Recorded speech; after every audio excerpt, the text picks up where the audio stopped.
단순 명료하게 메시지 전달드리고 싶어요. 한 번에 제대로 하십시오.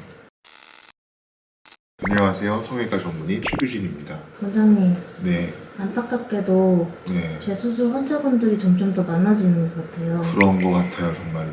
저희 병원에 재수술 상담 오시는 환자분의 상태는 평균적으로 어떠하신가요?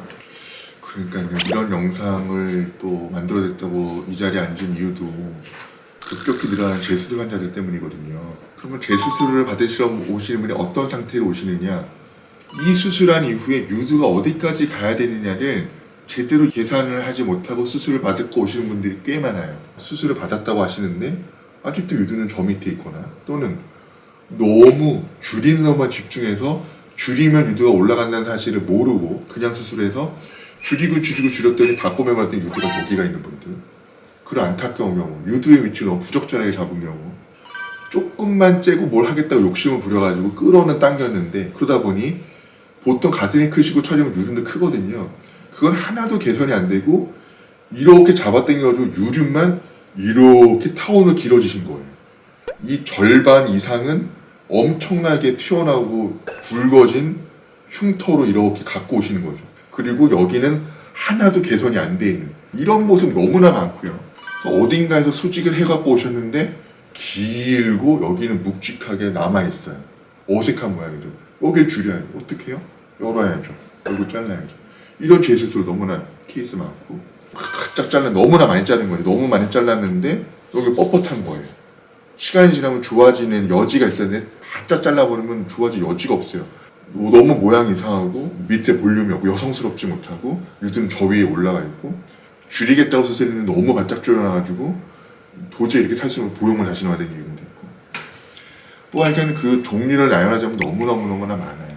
카테고리를 나누기에도 너무나 이제는 버라이어티하고, 이런 케이스도 세상에 생기구나 싶을 정도로 너무나 많은 케이스들이 지금 양산이 되고 있어서 한 분 한 분 뵐 때마다 이렇게 좀 마음이 좀 무겁습니다. 다른 부위 수술보다 네. 가슴 축소 수술이 재수술이 어려운 이유가 무엇인가요? 결정적인 혈관이죠, 혈관. 처진 가슴 올리던 가슴 축소를 하던 고유에 갖고 있는 유두를 옮길 수밖에 없어요. 그게 옮겨져야 처진 것도 개선이 되고 큰 가슴 줄어드는데, 이 유두를 건드리려면 일로 가는 혈관이 있어야 되는 거고, 그 혈관이 남아있는 거를 피판이라고 해요. 그 피판 남기고 다 잘라야 되는 거거든요.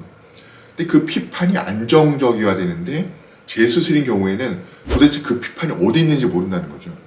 앞에 의사가 어디 피판을 남겨놓고 얼마만큼 남겼느냐, 그게 정확하게 그 다음 의사에게 전달이 되고 그게 믿음직한 기록이어야지 그걸 믿고 재수술을 계획을 하는데, 대부분은 그런 기록이 없어요.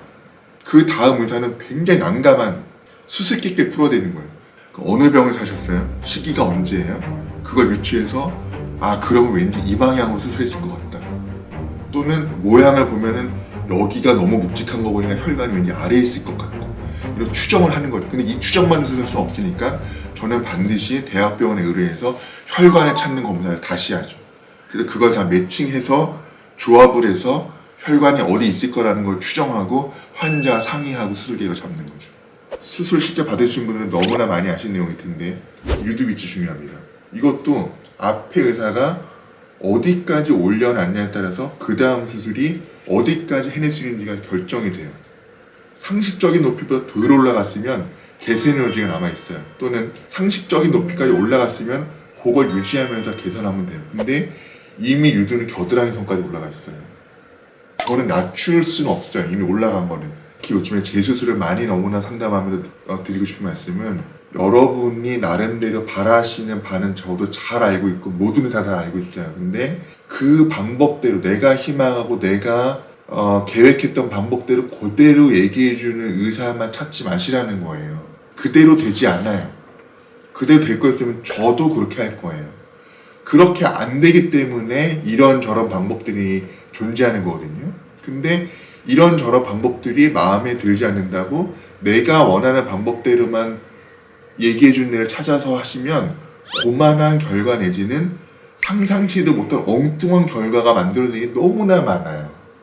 내 가슴을 정확하게 분석하고 내 가슴에 대해서 어떤 이야기를 해주는지, 이런 조건을 갖고 있기 때문에 이런 방법이 맞고 저런 방법은 왜 적합하지 않은지를 제대로 비교 분석해 줄 수 있는 병원이어야 하고, 그 모든 케이스를 다 아주 많이 해온 병원이어야 해요.